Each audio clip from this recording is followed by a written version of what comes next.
just had my first actual sort of day off yesterday. Felt great.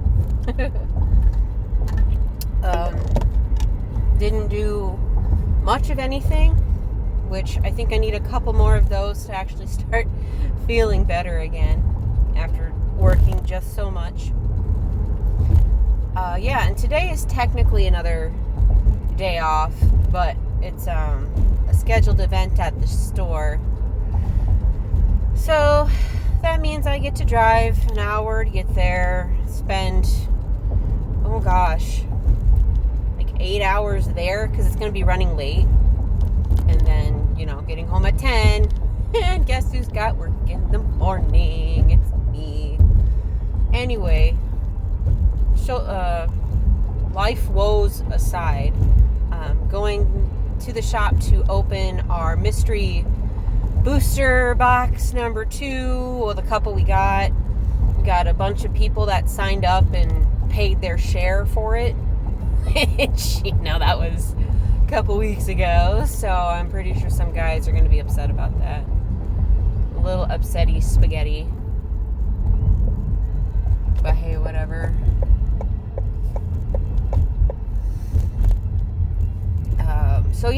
It'll be fun though, hanging out with the peeps and just seeing all the wacky stuff that's going to be in there. And I'm also going to be organizing some cards. There was still some news that I went over a little bit yesterday. I didn't want to spend all my time on it because I'm not working or driving where I need something to fill the gaps with. But I did see some videos, and I suppose the thing I haven't considered is if nothing quote unquote good happens out of these bans, which I was more like, hopefully the competitive players will make their own rulings so they can still play with the good cards, and so Jeweled Lotus and all that stuff would still be viable. But there is a big opportunity, or possibility rather, that that doesn't happen, and that these cards are just going to be banned for good. We'll never see them again. And so some reason I don't like to live in that world, but it is silly if I don't. So if that is to be the case, then I do feel bad for everyone that lost their stuff. And yes, competitive Commander will still be a thing. I know it doesn't just poof away, but I'm less inclined to try it out now because apparently it's just going to be a lot more restrictive. Not so much with the Mana Crypt ban, but with the Jeweled Lotus ban. And I think the Dockside being banned was a equal force for positive and negative. So it was positive in some ways for being the negative in others. So that was kind of like a net neutral of a ban. And it was the only one I owned out of all of them. So maybe it was just a little negative for me, but that's okay. I still personally want a Jeweled Lotus. Maybe not a basic bitch one, but I would love to get one of the special art ones. Because I'm just a collector of cards. It looks pretty. It's the Pokemon syndrome, essentially. I don't know if this has any worth, and it probably doesn't, but I want it anyway.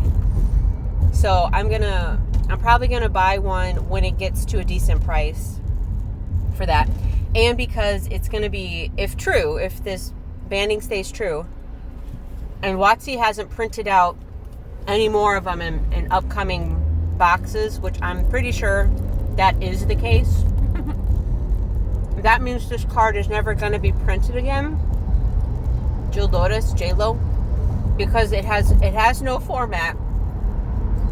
There's one weird thing in Legacy where you can use it, but I just don't see it, man. So yeah, so it's going to be like soft, restricted listed, and it'll rise in price. How fast? I would give it a decade before making any actual money on it, but it won't necessarily dip in price any more than it will now. So, and I know some people are waiting out. They're giving it a week or two. I hope they do. And I should probably look at TCG Player and see how much they're going for.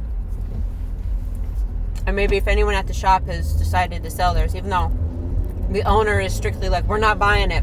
We're not buying that shit.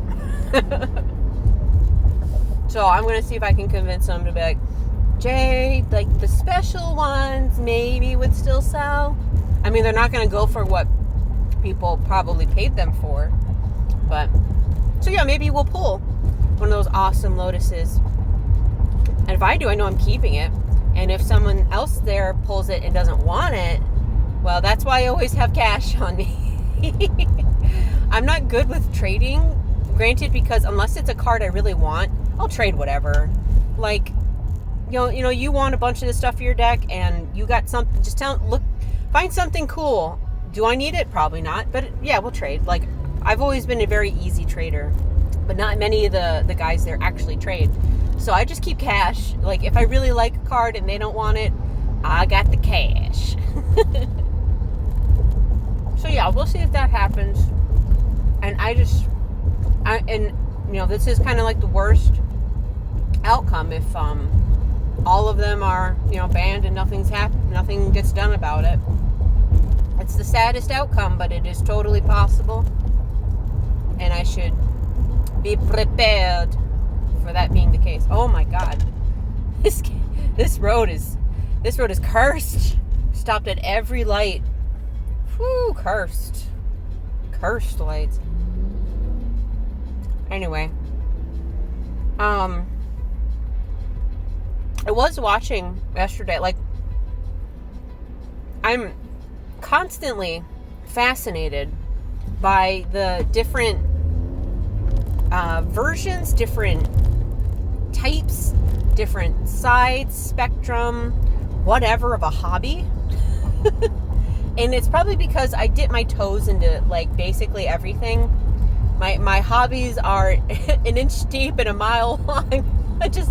I like so many things that it's hard for me to be knowledgeable about so many certain ones. Like, I guess you could say magic is one of the ones I actually sort of know a lot about. But everything else is like, I just don't have time, bro. And unless we're talking about games that have been long dead, you know, all that information could easily fall out of my brain. I should not be reserving any space for it. There's so many things I still don't know. So I came across in my YouTube Shorts feed, as you do, someone who was just ripping packs and showing them off, and then like at mock speed, bro. But she was talking with like people, and so I was like, what the hell is she doing? And then she was saying, hey, if anyone wants to buy more, you know, I'm going to be closing up soon. I'm like, but people are buying things from her for her to then open? What? Like, I'm sitting here going, I thought opening a pack is like a sacred ceremony. It's like, it's your cards and look how cool they are. And I don't know, maybe that's just the child in me who still, you know, the few. I'm gonna tell you, I've opened like maybe 20 of the original Pokemon card packs in my life. Like, me as a kid, that every single pack was like the most precious thing in the world because I had saved up my allowance or something to get it. So yeah, it was just like, oh, how could you? But you know, I understand, like, maybe some people just don't like opening packs, and it's the fact of, hey, you could open a pack by yourself and celebrate, like I did when I opened the full art, what's it, like, needle head razorkin or something like that. I opened it from my commander pack, and it was the one card out of the entire set that I wanted. It was the full art, and I was just like, ah! But I had no one else to share it with except my husband. who was like, happy about it when I explained what it was. But it's like, that would have been so much cooler if I had a bunch of people who understood, that is a cool card. It's not like a chase rare or anything, but it is a cool card, and it's one I wanted. It would have been funner. So I started to understand, like, oh yeah, people kind of like having a community around them when they do this hobby. And the other part of my brain is, I went to her shop, and she has some good deals. Now, you can go on, like, I'm guessing Amazon or something and find something cheaper. But she does offer, like, she does do discounts, and she also offers extra packs, especially if she doesn't pull anything great from the one she got you. So I thought that was, like, really interesting. That's kind of cool. You can get a discount on cards you want, and you still see them open. They might not be by your hands, but if you do pull something crazy, then you got a bunch of people who are like, whoa, and the way she makes money is through the streams. I'm guessing she makes a little profit off the packs too, and she also posted videos of, like, the cool pools. Bleh. So I get it. Like, I understood it as soon as I looked into a little bit what was going on. And the process of this is called Rip&Ship. Yeah, she rips the packs and then ships them right away. But I'm not kidding, man. She's a monster. I looked through her feed, and she'd only been doing it for a couple months. But I think she'd only started her YouTube recently, because she was also on Twitch, and it just seemed like this is like riding a bike for her. Like, she just rip, pull, rip, pull, fast, man, fast. And it was actually really cool though. And when she did pull an awesome card, she, like, celebrated, saying, wow, that's awesome. She was excited. And of course, when people ask her questions like, oh, what's the craziest thing you've pulled? And she has stories to tell. And I was just entrapped, man. And she was pulling Pokemon cards and One Piece cards, which I'm not really into One Piece. I enjoyed it when it was new, like when episode 100 just came out in Japan, kind of new. But, just like with many of those Shonen Jump stuff, I can't. It's too much. I don't have the time or the energy, like Naruto and stuff like. Anyway. So I thought that was awesome. And the cards, of course, with Pokemon, I don't know what the Pokemon are, but they look cool. And, like, apparently Pokemon has a lot of, like, full art and shinies, like, a lot of them in their packs, which is cool. But, like, there's certain ones that are chase rares, which again are, like, full arts of, like, certain Pokemon, and they're, like, crazy foils, or they're, like, the characters from the show. So I had no idea. They all look, like, every single card looked cool to me, bro, but that one was apparently the one. So yeah, I was just entrapped for a couple hours of my night just watching this. And of course you need to, like, sometimes when you've lived your life, you come to understand how your brain works and how to step outside of yourself and look at yourself in the situation you're in and knowing what you're thinking. Because it was the same when I started watching dog grooming channels. Yeah, crazy, right? Like, dog grooming channels. It's the same thing that happened. Like, wow, that looks cool. Like, you get to wash all these cute puppies, and you got to make them clean and, shave them down, make them look cute. And this is as someone who has, like, no beauty degrees or anything. I can't even cut my own hair right, okay? I don't have that skill at all. But, like, I was just sitting there going, okay, so how much does this cost? Okay, so I need trimmers, I need shampoo, I want the hoses. And I'm going, like, whose dogs am I going to be cleaning here? Why am I looking at this? I was smart, obviously, and didn't do anything too funny. But I made a list in my Amazon shopping list of dog groom stuff. It's like, okay, if you're serious, this is... Anyway, so the point is that I get entrapped in stuff, and I just want to spend all my resources on it. I've done the same, I've done the same when it comes to massage therapy, which I'm still sort of interested in, but not as much as what I thought. Gardening, same thing, went all in, built this ginormic 15 foot by 15 foot bed, 2 halves of a bed. It looks like a Pokeball. It's pretty sweet, but like that 1 year it was awesome, and now it's like, oh shit, this is something that I have to keep up with, don't I? And I'm not as interested anymore. So I'm sitting here going, oh, wouldn't it be so cool if I could just sit at home and have like this awesome like setup and chill with people and open packs and be like, you know, and of course, you know, some people are like, well, some people scam and stuff. Like, I'm sure some people scam, but that's like, I'm sorry, that's not me. I would much rather work for my dollar than get it from someone. I have such a big conscience when it comes to stuff that I'm aware of. And obviously I'm blatantly ignorant to other things, such as like the cobalt mines for phones, when it comes to gas and all the fun things governments do about it. But so I'm happily ignorant about that stuff. I'm not going to sit here and say I go that deep. But when it comes to like scamming people or something like that, I just can't, bro.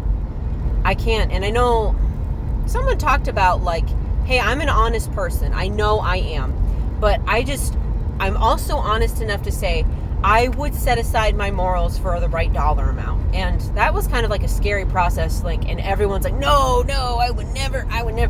But I gotta tell you, bro, like, you know, if it was some random ass case where it's like you do this one thing which you don't find particularly enjoyable, but you are set up for at least a couple years, like, it's hard to pass that up. But anyway, odd tangent aside, I was just sitting there daydreaming, like, and I could open up magic packs, and then people could like, tell me what's good in Pokemon, and I would just love that. Like, part of my brain is like, oh, instead of going to work, I could do this all day. Granted, you know, while I don't think the setup for this would be particularly hard to do, it would still take time and effort and be something I would have to continue doing constantly. Like, okay, I love manual cars. I hope they never die. Manual cars are so much fun to drive, and as someone who has narcolepsy on the road, it is good to be interactive with my vehicle while I'm driving it. It helps me not fall asleep. But I do pray that somebody, Elon, I don't care, makes the self-driving car. I don't want to be on a bus. I don't trust buses, but a car. I put in where I want to go, and it just takes me there, and like I can do other shit while I'm driving, because I do so much driving. I drive at least 2 hours a day every day, at least, sometimes 3. It's so much. There's a reason I'm doing these on the road. Like, it's it's so bad. So I'm sitting here, okay, when self-driving cars are a thing, I can open packs while I'm on the road. God, my brain goes to crazy places. But yeah, I don't know. So my brain's sitting there going, okay, so in order to set this up, I have to set up a stream. Like, okay, I can do that on YouTube. I go on Twitch. I got to get a bunch of boxes. Okay, well, I know someone who knows a distributor. And okay, I got to save up this money. Okay, so I just need to get an extra job and work for a couple months. And to do this whole thing. And like by the end of all this madness, would I really still want to do it? So that's why I'm sitting here going like, girl, slow down. You have done this. We have gone on this train before of this really fun, awesome, cool idea. And and you just like another pretty rainbow shiny butterfly flies past you and you completely forget about it. Just like the dog grooming thing. I'm like, thank goodness I never did it, because washing my own dog is so much. It's so much effort.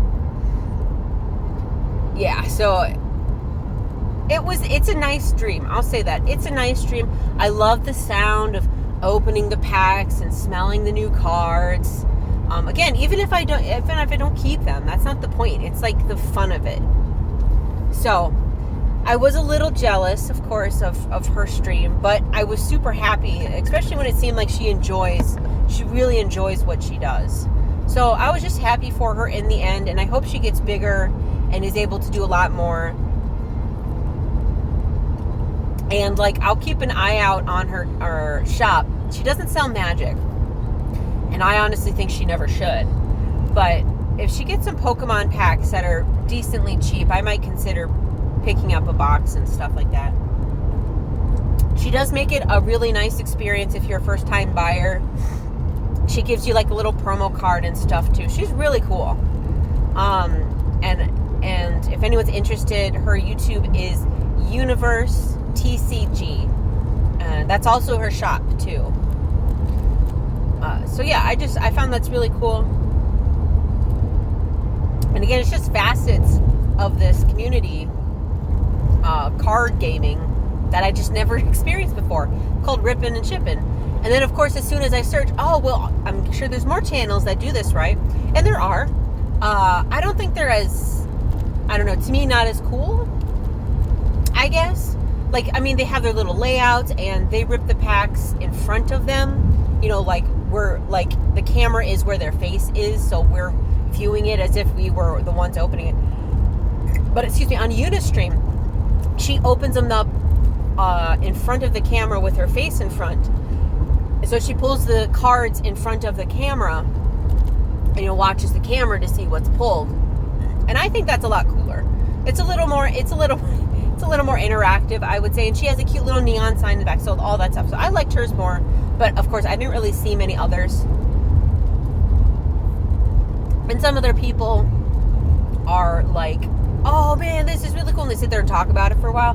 Meanwhile, she's got like 4 or 5 packs in like a minute, just rip. It's actually entrancing, honestly.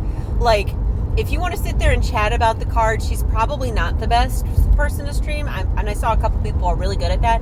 But if you want to see like thousands of packs in a stream, go to her stream. She will rip them so fast. So, yeah, I thought that was pretty sweet. And so when I searched on YouTube to find more channels, which Lord knows the number of channels I'm subscribed to is just astronomical. I don't want to say like it's half of YouTube, because obviously it's not, but it's going to be in the thousands soon, all right? My feed is just messed up. When I searched for it for the millionth time, it came up with videos. Oh, that's what burned down. Ooh, okay. That was their shed. Yeah, last time I came down this road, there was like 4 or 5 fire trucks, and it was blocked off. It looks like someone's shed burned down. That's a shame. But it looks like it was just a normal shed. It wasn't one of these animal ones, so that's good. Yeah, I have to drive through the boondocks to get to the shop. Which is honestly, this is the reason I live here. I love seeing the horses and the cows and the fields. And granted, these are the Amish houses, but they're cool. They wave at you when they're on their Segways. Yes, the Amish ride Segways. And they also use cell phones, so let them fool you. But they do still wear the overalls and the big hats and stuff, so it's like whatever. Anyway, searching on YouTube, I found channels that were all about exposing the cheaters and the scammers and the fraudsters about ripping and shipping, which is like the one thing that came to my mind. Not necessarily watching Una, but it's kind of like, oh, this type of thing exists. Oh, so that type of thing might get abused. So, of course, this one person's channel is just devoted to it. And so I watched a couple of those, and it's just, I don't know, drama for drama's sake. But it's just, yeah, fascinating that some people are so blatant about it. Apparently, some people, they repackage the boxes and stuff, and since they can hide certain aspects of the box or the packs, they can re-glue them together and stuff. And of course, it might feel funny, but it's not going to an actual person. So when they rip it on stream, the person's getting ripped off, but they don't know. Literally ripped off. So, like, it's like, oh, that sucks. And then, of course, you see some people who, like, one dude, like, he accidentally tipped the end of the pack where the rare technically is. And he saw it was a certain type of rare. Like, everyone could see it was a certain type of rare. So what he does is he makes a big deal out of it. He's like, bro, I can't believe you got this, bro. Oh, my God, this is great. Are you in chat? I want to make sure you're in chat. But while this whole time he's exclaiming these things, he has the pack off the camera and is, like, moving his arms and hands around, and you can hear a lot of rustling. And it's, like, extremely obvious. Like, extremely obvious that he's taking that card out, whatever it was, and replacing it with another one that looks sort of like it. It's, like, so up, because the pack is off the screen for almost, like, 3-4 minutes. Like, a couple seconds, okay, maybe that was accidental. I just got excited. But, bro, come on. And so it was just like, yikes, bro, yikes. And of course, me and my happy brain is like, well, then your customers would lose their trust in you, and then no one would buy packs from you ever again. Well, if you delete the VOD and whoever's pack that was isn't gonna impact you at all, then of course you just got away with it. Okay. I mean, yeah, we're like 2 minutes away from the highway, but you do you, bro. So yeah, I was like, oh man, that does kind of suck. So yeah, so that probably is why not a lot of people do this, and I mean, not a lot of people buy from it.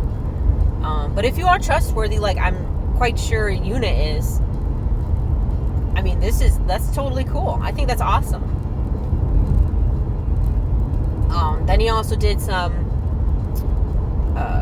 frauds from like card stores and stuff, because apparently one of these Rip&Shippers, it was like, I did not pay fully attention, so this might not be true, but just from the little points I heard about it when I was doing dishes, is that this person repackaged these boxes, okay, like glued them, did that whole shenanigans themselves, so that there's barely any good cards in these boxes he's ripping. And then what he did, because it's on stream, he contacted his distributor and was like, or I guess it was a game shop, and was like, hey, these packs, I think they were tampered with because I did a blood pools and we got nothing, so I would like a refund. Bro, like, not only is he ripping off the people who are paying him money for these packs, but he's going to try to rip off the person that he buys them from because he tampers with him? Bro, whoa. Terrible, just terrible.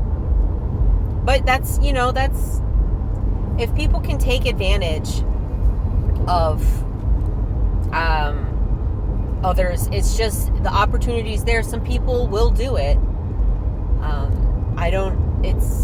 I can't tell you if it's just they think it's a good idea or they don't care if it hurts other people. Like, I don't know, man. It's something that I was born without, I guess.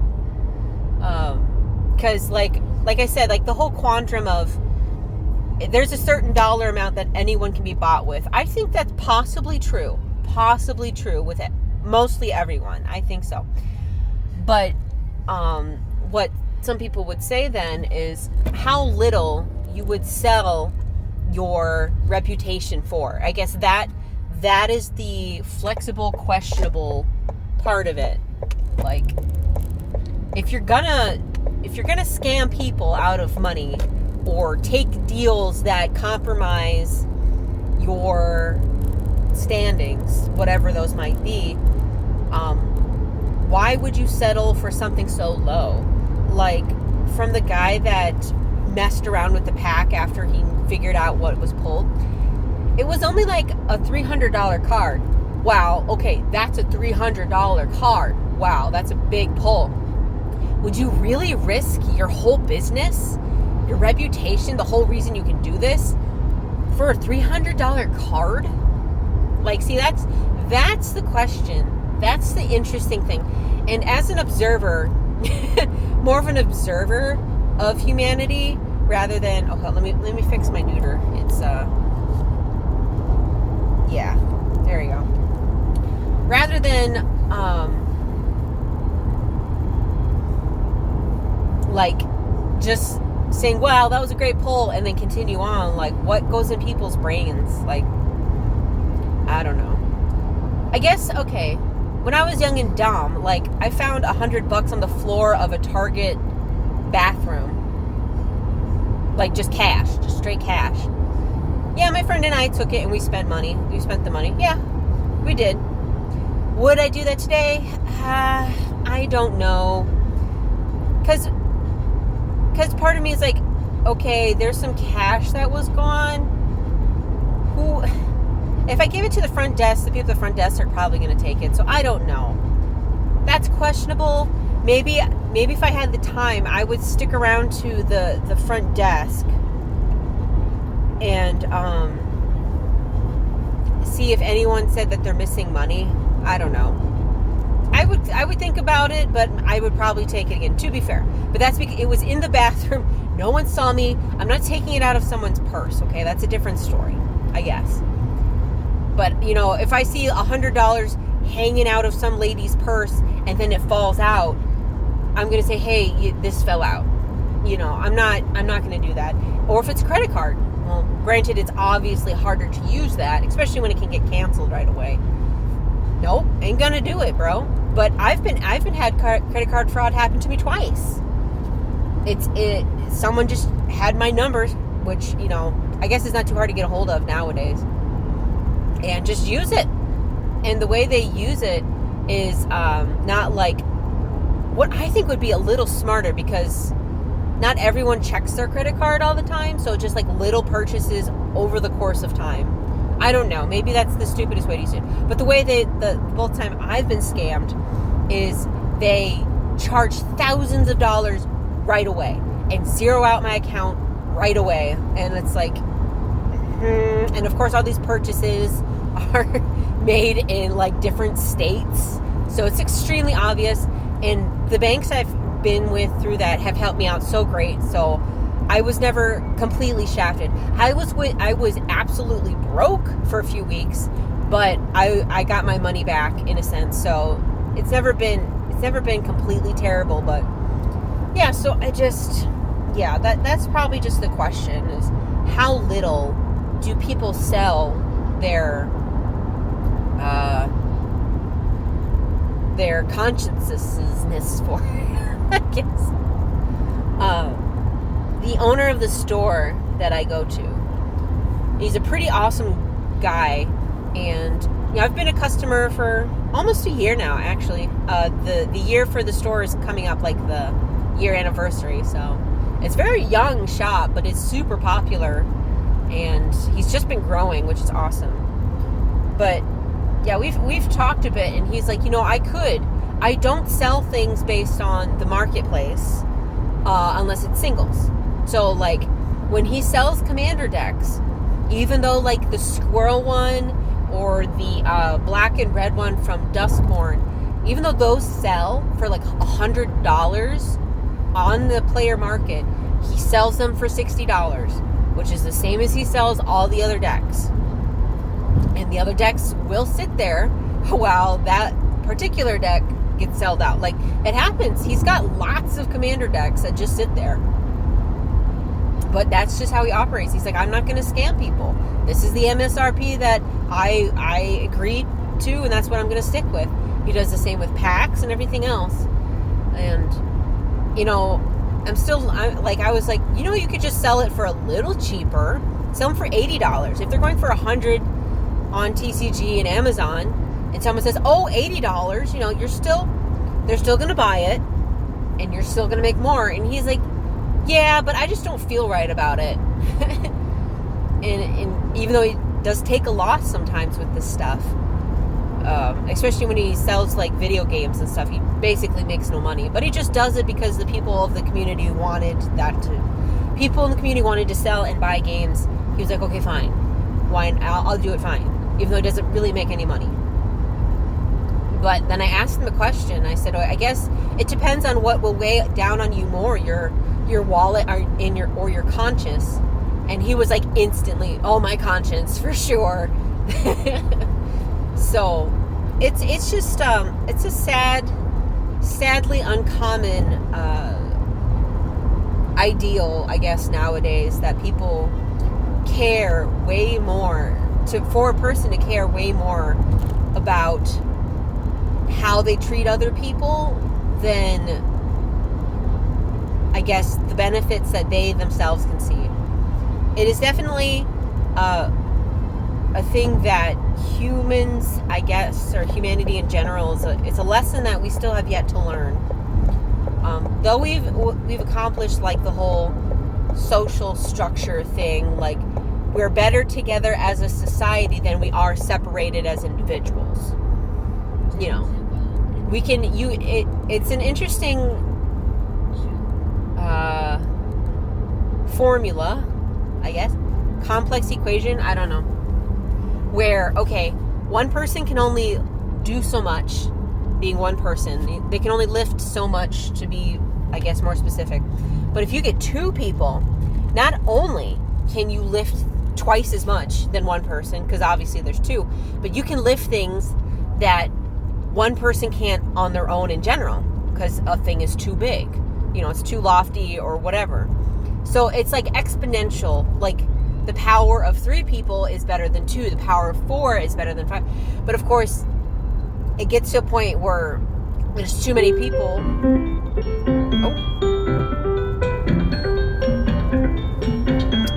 Hold on.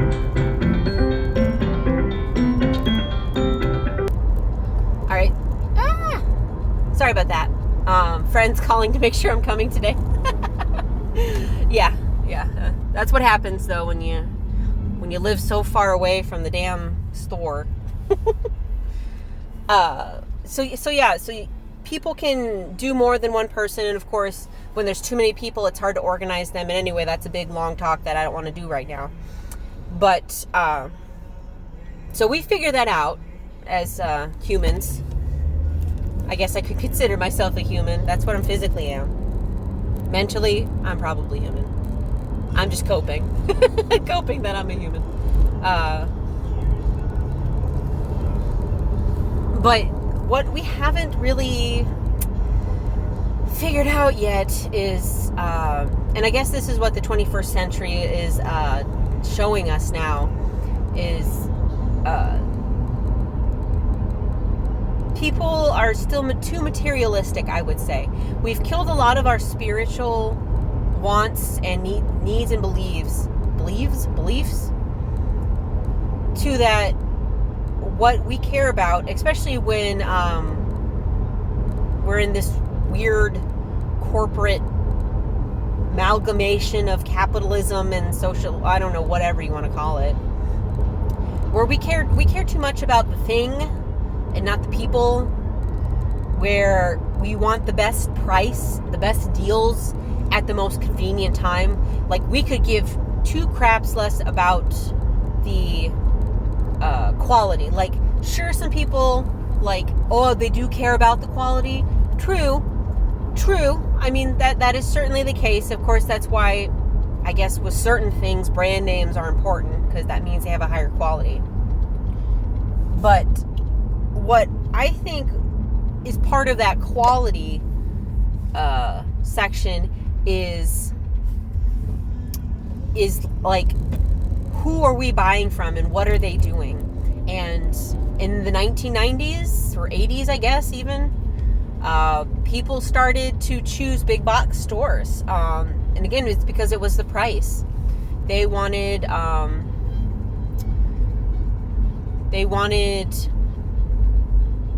no, you can keep going, bro. You're fine. They wanted the cheapest things. So instead of shopping at mom and dad, pops, whatever you call them, stores, instead of going to local restaurants, which may or may not have been great at the time, but instead of doing that, they chose to go to, corporate franchises. And now the mom and pop stores or whatever, family run stores, ain't around no more. They don't get business no more. So now you don't have a choice. You don't have all the multiple options. You don't have the money going back into your community. It's going to some, whatever in New York. And, that's just what happens, unfortunately. And that's what we as a society, we as humans have decided we wanted to do. And it's sad for sure. I know I think it was last year or the year before that, I made a New Year's resolution for at least that year to not buy from Walmart or Amazon. I did my best to buy local and to smaller shops. And I did it. I could do it. It did cost more, of course, and it required a lot of driving because, again, shocker, most of these smaller shops can't function in small towns anymore, especially when one of the main employers of our town shut down years ago. So most people in the place I live work out of town, including myself. And that's just how it is. So I had to spend so much more time and money and gas driving even more. It was rough. It was definitely rough. But it's, instead of being like convenient, or just a slight option of A or B, it is now like a huge hurdle in order for you to get these options back anymore, for your communities to grow. We've left that all in the hands of these giant companies that could care less about any of it. And yeah, so that's the reason why I drive like an hour to get to the shop and spend my time and money there. It's nuts. It's crazy, but it offers so much more, and it's going to what I believe is a much better, higher quality place, time, existence in this point in reality than if I just bought it even, for a lot cheaper off of Amazon and, open packs by myself and be bored. I'd much rather, spend more money in person open packs and be excited, just like I'm sure people who pay for Yuna like to be excited when she's excited for you. She wishes you good luck, and then she speed ramps everything. Yeah, so I get it. I totally understand it, and I'm happy to have found this, and I'll probably watch more of her entrancing videos. I swear, it's just something about hearing that crackle like every 30 seconds, or no, sorry, that's way too slow. Every 5 seconds, girl is a monster. Anyway, I'm close to the shop. I hopefully have a good time.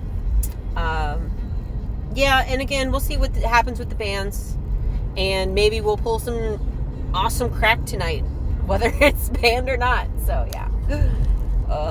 Holy crap. Bye.